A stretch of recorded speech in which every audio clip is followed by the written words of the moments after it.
छात्रों, आज हम पढ़ेंगे चैप्टर नंबर 3 जिसका नाम है दो चर वाले रैखिक समीकरण युग्म। ठीक है, तो इसमें जो चर दिया है, इस चर का मतलब होता है वेरिएबल। चर को इंग्लिश में क्या बोलते हैं? वेरिएबल। वेरिएबल मतलब जो बदलता रहता है उसे चर बोलते हैं। जैसे हम चर क्या मानते हैं? X, Y, Z, S, T, U, V dot dot, इन्हें हम क्या मानते हैं? चर। ठीक है, चर क्या होता है? जो बदलता रहता है। जैसे हमारे पास समीकरण है x प्लस वाई बराबर 0, तो हम यहाँ अगर x की वैल्यू 1 रख देते हैं तो x की वैल्यू 1 रखेंगे तो 1 प्लस वाई बराबर कितना होगा? 0। तो y बराबर 1 उधर जाएगा तो -1, यानी 1 रखने पर y की वैल्यू कुछ और आ रही है। अगर हम x बराबर 0 रख देते हैं तो y की वैल्यू कितनी आती? x 0 हो जाता तो y की वैल्यू 0 हो जाती। इसका मतलब है कि चर एक वेरिएबल है जो बदलता रहता है। ठीक है, अब दो चर वाले रेखिक जानते हो? रेखिक किसे बोलते हैं? जिसकी घात 1 होती है उसे रेखिक कहते हैं। घात 1 होती है तो उसे क्या बोलते हैं? रेखिक। जैसे हमने एक समीकरण लिखा 2x प्लस 3y बराबर 5। यहाँ देखो चर की घात कितनी हो रही है? 1। यहाँ चर की घात कितनी है? 1, यानी y की घात 1 है। एक घात हो गई तो एक कैसा समीकरण हो गया? रेखिक समीकरण हो गया। ठीक है, तो यही लिखा है रेखिक समीकरण युग्म पेयर होता है। युग्म मतलब क्या होता है? जोड़ा। युग्म मतलब जोड़ा। ठीक है, जैसे 2x, जैसे कि x और y है तो ये क्या है? जोड़ा है। ठीक है, तो दो चर वाले रेखिक समीकरण युग्म, ये हो गया। ठीक है, अब हम आगे प्रश्नावली 3.1 स्टार्ट करते हैं। ठीक है, अफ्ताब अपनी पुत्री से कहता है, यानी एक पिता अपनी पुत्री से कहता है 7 वर्ष पूर्व मैं तुमसे 7 गुनी आयु का था। यानी अफ्ताब अपनी पुत्री से बोलता है कि 7 गुनी आयु का था। ठीक है, अब मैं 3 वर्ष में तुमसे केवल 3 गुनी आयु का रह जाऊंगा। यानी अफ्ताब अपनी पुत्री से कहता है 3 गुनी आयु का रह जाऊंगा, अब मैं केवल 3 गुनी आयु का रह जाऊंगा। इस स्थिति को बीजगणितीय एवं ग्राफीय रूप में व्यक्त कीजिए। तो हम क्या करेंगे? अफ्ताब की आयु मान लेंगे। माना अफ्ताब की आयु x वर्ष है। ठीक है, तो आफ्ताब की आयु x वर्ष हो गई तो पुत्री की आयु क्या होगी? y वर्ष।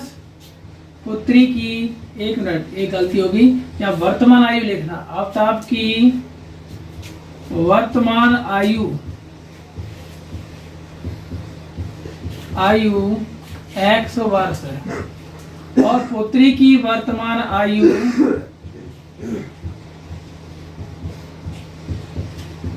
y वर्ष है। ठीक है, अब 7 वर्ष पूर्व की बात कर रहे हैं तो हम यहाँ क्या लिखेंगे? 7 वर्ष पूर्व। ठीक है, तो 7 वर्ष पूर्व। अब 7 वर्ष पूर्व आफ्ताब की आयु क्या होगी? 7 वर्ष पूर्व आफ्ताब की आयु x माइनस 7, यानी 7 वर्ष पूर्व का मतलब पहले की बात कर रहे हैं, यानी 7 साल पहले। तो हम क्या करेंगे? माइनस, यानी आज x वर्ष है, आज उसकी उम्र x वर्ष है तो 7 साल पहले कितनी होगी? पहले का ज्ञात करने के लिए -7 करते हैं। अब पुत्री की आयु भी 7 वर्ष पहले क्या होगी? पुत्री की आयु 7 वर्ष पहले y-7 होगी। ठीक है, अब 7 वर्ष पूर्व मैं कौन? यानी आफ्ताब। आफ्ताब, मैं की जगह पे कौन है? आफ्ताब कह रहा है मैं। तो मैं तुमसे 7 गुनी आयु का था। 7 गुनी आयु का, किसका 7 गुना? यानी पुत्री का 7 गुना। पुत्री से कह रहा है मैं तुम्हारी 7 गुनी आयु का था, यानी पुत्री का 7 गुना। तो पुत्री की आयु कितनी है? y-7, तो इसका 7 गुना कौन था? आफ्ताब। तो आफ्ताब की आयु क्या है? x-7। ठीक है, तो यहाँ हम लिख लेते हैं प्रश्नानुसार। ठीक है, उसने क्या बोला? 7 वर्ष पूर्व आफ्ताब बोल रहा है कि 7 वर्ष पूर्व मैं तुमसे 7 गुनी आयु का था, यानी पुत्री से कहता है तुमसे 7 गुनी आयु का था, तो पुत्री की आयु का 7 गुना कौन था? आफताब। ठीक है, तो अब हम इसे सॉल्व कर लेते हैं। x माइनस 7 बराबर 7 का बाई में गुणा करेंगे तो 7 बाई, फिर 7 का 7 में गुणा करेंगे तो 49। ठीक है, अब x और y की एक तरफ रखेंगे, x इधर है तो ठीक है। अब y को क्या करेंगे? इधर ले आएंगे तो माइनस 7 बाई बराबर बराबर में क्या है? माइनस 49। ठीक है, ये 7 उधर जाएगा तो प्लस का 7, तो x माइनस 7 वाई बराबर माइनस प्लस क्या होता है? माइनस होता है। इसका मतलब हमें घटाना है। 49 में से 7 जाएगा तो कितना बचेगा? 42। 42 माइनस की बड़ी है तो माइनस के 42। तो ये हमारा एक समीकरण हो गया। ठीक है, अब हम आगे करेंगे, तो आगे हम क्या करेंगे? हम देखो, अब मैं 3 वर्ष में तुमसे केवल 3 गुनी आयु का रह जाऊंगा। ठीक है,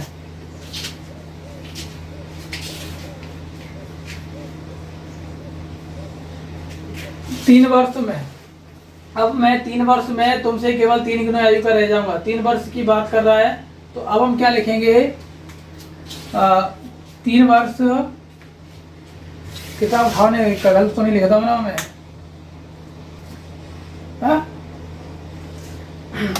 अब से 3 वर्ष बाद में, अब 3 वर्ष बाद की बात कर रहे हैं, यानी 3 वर्ष बाद, तो हम क्या लिखेंगे? 3 वर्ष बाद। ठीक है, तो 3 वर्ष बाद आफ्ताब की आयु क्या होगी? यानी वर्तमान में आयु उसकी x है, यानी आज उसकी x है, तो अब 3 वर्ष बाद क्या होगी? प्लस 3 होगी। ठीक है, आफ्ताब की आयु, यानी आज वो x वर्ष का है, तो 3 वर्ष बाद यानी 3 उसमें जुड़ जाएंगे, यानी x प्लस 3 वर्ष का हो जाएगा। और पुत्री की आयु क्या होगी? पुत्री की आयु होगी y प्लस 3। ठीक है, अब क्या दिया है? 3 वर्ष बाद मैं तुमसे केवल 3 गुनी आयु का रह जाऊंगा, यानी आफ्ताब अपनी पुत्री से कह रहा है मैं तुमसे केवल 3 गुनी आयु का रह जाऊंगा। तो गुना किसका करते हैं? जो छोटा वाला होता है उसको गुना करते हैं, यानी एक तरफ उसका पिता है और दूसरी तरफ उसकी पुत्री है, तो छोटा बोले पुत्री, तो उस तरफ हम क्या करेंगे? गुणा करेंगे। पुत्री की आयु y प्लस 3 है, तो इसमें करेंगे पुत्री की आयु में गुणा करेंगे। कितने का? 3 गुना, यानी 3 का हम गुणा करेंगे। और इधर हम आफ्ताब की आयु लिखेंगे, कितनी है? x plus 3। ठीक है, पुनः, तो अब हम इसको सॉल्व करते हैं, तो क्या होगा? x प्लस 3 का y में गुणा करेंगे तो 3 बाई। ठीक है, और 3 का 3 में करेंगे तो कितना हो जाएगा? 9। अब हम x और y एक तरफ ले लेंगे, तो इधर x है और y की वैल्यू अगर इधर आएगी, यहाँ प्लस की है, इधर आएगी तो माइनस की हो जाएगी, और बराबर ये कितना बचा? 9, और 3 उधर जाएगा तो माइनस 3, यानी x माइनस 3 बाई बराबर 9 में से 3 गया तो 6, यानी ये हमारा समीकरण 2 हो गया। ठीक है, तो ये हमारा बीजगणितीय रूप हो गया। अब हम आगे ग्राफ बनाएंगे, यानी ग्राफीय रूप में व्यक्त कीजिए। अब हम ग्राफ बनाएंगे, तो ग्राफ बनाने के लिए हम थोड़ा साफ कर लेते हैं। बड़ा ही आसान क्वेश्चन है, तो अब हम इतना साफ कर लेते हैं।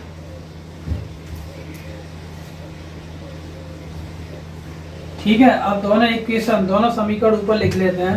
पहला समीकरण हमारा है x माइनस 7y बराबर माइनस 42। अब दूसरा समीकरण है x माइनस 3y बराबर 6। तो ये हमारे 2 समीकरण हो गए। ठीक है, तो पहले समीकरण से हम चेक करते हैं। समीकरण फर्स्ट, यानी समीकरण 1 से, यानी हम पहले समीकरण से करने जा रहे हैं। ठीक है, तो पहला समीकरण हमारा है x माइनस 7y बराबर 0। हम दोबारा लिख लेते हैं x माइनस 7y बराबर माइनस 42। अब हम इसमें अपने मन से मान रखेंगे, ठीक है, खुद सोच के मान रखेंगे। ऐसा मान हमें रखना है कि वैल्यू कैसी आनी चाहिए, पॉइंट में नहीं आनी चाहिए, यानी मान हमारा जो है पॉइंट में नहीं आना चाहिए, हमें ऐसा मान रखना है, ऐसी वैल्यू रखने हैं कि वैल्यू रखने के बाद हमारी वैल्यू कैसी आए, पॉइंट में नहीं आए। जैसे हमने अगर x बराबर 0 रखा, ठीक है, हमने x बराबर 0 रखा, तो x बराबर 0 रखते ही क्या होगा, 0 रखते ही -7y बराबर -42, क्योंकि x 0 हो गया तो x हट गई। अब y बराबर क्या हो जाएगा, -42 बटे -7, माइनस से माइनस कट गया, तो 7 छंग 42, यानी y बराबर हमारा कितना आ गया, 6, यानी हमने हमारी वैल्यू क्या आ गई, 0 और 6। ठीक है, अब हम आगे एक और रखते हैं। जैसे अगर हमने यहाँ x बराबर 0 रखा, ठीक है, x बराबर 0 रखने पर हमने x बराबर 0 रखा। अब हम आगे अगर रखते हैं x बराबर ना रखे, हम y बराबर रख देते हैं। y बराबर मान लो हमने 0 रख दिया, y बराबर 0 रखने पर कौन सा भी रख सकते हैं, चाहे x बराबर रखो चाहे y का मान रखो। तो हमने y बराबर 0 रखा, तब इस समीकरण में y बराबर 0, यानी y की जगह पे 0, तो 7 गुणा 0 बराबर में क्या होगा, -42। ठीक है, तो x, अब ये तो 0 हो गया, तो x बराबर कितना आ गया, -42, यानी तब हमारी वैल्यू को कितनी आ गई, -42,0, यानी x का मान तो -42 है और y का मान कितना है, 0। ठीक है, यहाँ कितना आया, 0,6। तो समीकरण 1 से हमारे जो मान आए हैं उन्हें हम यहाँ बॉक्स में लिख लेते हैं। ठीक है, ऊपर x और नीचे y। तो x का मान कितना दिया है, कितना था, 0,6। x जब 0 रखते हो तो y हमारा 6 आता है। ठीक है, अब दूसरा हमने क्या रखा, y बराबर हमने 0 रखा, यानी y बराबर हमने 0 रखा, तो x हमारा 42 आ गया, x हमारा -42 आ गया।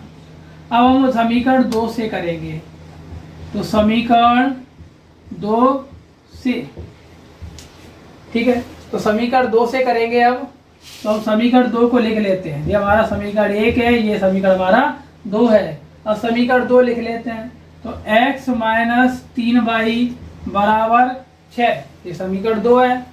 अब हम अगर इसमें x बराबर कितना रखते हैं, 0, x बराबर 0 रखने पर जब यहाँ हम x का मान 0 रखते हैं तो 3y बचेगा, 3y बराबर कितना बचेगा, 6, तो y बराबर 6 बटे -3। अब 3 से काटोगे तो 3 दूनी 6, अब माइनस है तो y बराबर -2, यानी जब हमने x का मान 0 रखा तो y का मान कितना आ गया, -2। ठीक है, और रख लेते हैं। अब हम y बराबर इसी समीकरण में y बराबर कितना रख लेते हैं, 0। y बराबर 0 रखने पर या हम लिख लेते हैं पुनः, यानी पुनः रख रहे हैं, तो y बराबर 0 रखने पर अब हम y बराबर 0 रख रहे हैं। देखो x लिखा हमने, x -3y, तो 3y की जगह हमने कितना रख दिया, 0 बराबर 6, ये तो 0 हो गई वैल्यू, तो x बराबर कितना आ गया, 6, x बराबर 6, x बराबर 6, तो y बराबर 0। अब हम दूसरे का भी ब्रैकेट बना लेते हैं। ठीक है, तो हम एक तरफ हम x लिखते हैं और नीचे हम क्या लिखेंगे, y।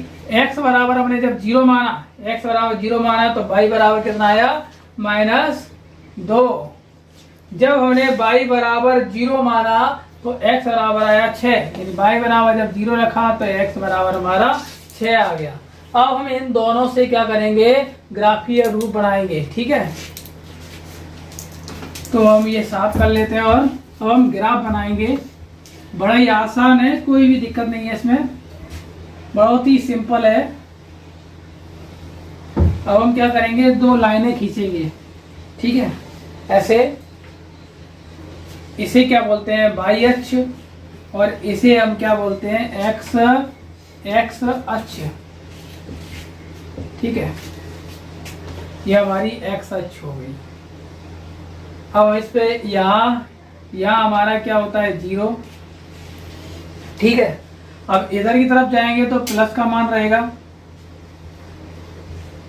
इधर की तरफ जाते हैं तो प्लस का मान रहेगा, इधर की तरफ आते हैं तो हमारा y का मान रहेगा जो रहेगा किसमें, माइनस में। इधर जाएंगे तो हमारा y का मान प्लस में होगा, इधर आएंगे तो हमारा x का मान क्या होगा, माइनस में होगा। यानी x हमारा इधर प्लस रहेगा और y हमारा इधर प्लस रहेगा। ठीक है, और y का मान नीचे कैसा होता है, माइनस होता है। तो हम आगे स्टार्ट करते हैं। अब हमारा क्या दिया है मान, देखो पहले 0, 6 और 42 ऐसे मान दिया है हमारा, 42 भी दिया है। तो हमें इस ग्राफ में दर्शाना है, तो हम क्या लिखेंगे, हम ऐसे मान लिख लेते हैं। 0 तो हो ही गया, हम यहाँ ऐसे मान लेते हैं 10, अभी तो 42 आ पाएगा, 42 ज़्यादा हो गया। 10, 20, 30 ऐसे मान ले लेते हैं। ठीक है, स्केल से बनाओगे तो बड़ा आसान से बन जाएगा, बहुत ही सिंपल लगेगा। 10, 20, 30, 40 और 50। ठीक है, ऐसे ही इधर उधर बना लेते हैं। एक मिनट दोबारा देखो इसको,